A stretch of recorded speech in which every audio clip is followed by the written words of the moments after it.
అందరూ బాగుండాలని కోరుకుందాం. మనస్సు అదుపులో లేకపోయినట్లయితే కోరికలకు ఆధీనమైపోతాం. ఆ కోరికలతో అనేక తప్పులు చేస్తూ ఉంటాం, పాపాలు చేస్తూ ఉంటాం, అధర్మంగా ప్రవర్తిస్తూ ఉంటాం. అప్పుడు జీవితమే నాశనమైపోతుంది. అలాగే మనసు అదుపులో లేనప్పుడు మనం ఈ తప్పులు చేయకూడదు అనుకుంటాం, కానీ చేస్తూనే ఉంటాం. కోపం చూపించకూడదు అనుకుంటాం, కానీ అప్పుడప్పుడు కోపాన్ని ప్రదర్శిస్తూనే ఉంటాం. ఎవరిని విమర్శించకూడదు అనుకుంటూనే ఉంటాం, కానీ విమర్శించేస్తాం. ఎవరిని నిందించకూడదు అనుకుంటూనే ఉంటాం, నిందించేస్తాం. ఎవరు దానికోసం ఆశపడకూడదు అనుకుంటూనే ఉంటాం, ఆశపడుతూనే ఉంటాం. ఇలా మనస్సు అదుపులో లేనప్పుడు ఇలాంటి తప్పులన్నీ చేస్తూ ఉంటాం. అదే గనక మనస్సు అదుపులో గనక ఉంటే ఎలాంటి అధర్మాలకు పాలుపడం,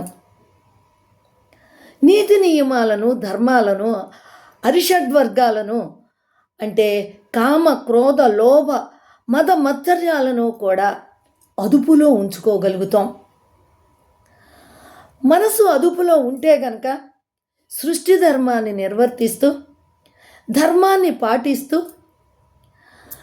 మరి ఇతరులు దానికి ఆశపడకుండా సక్రమమైనటువంటి జీవన మార్గంలో వెళ్ళగలుగుతాం.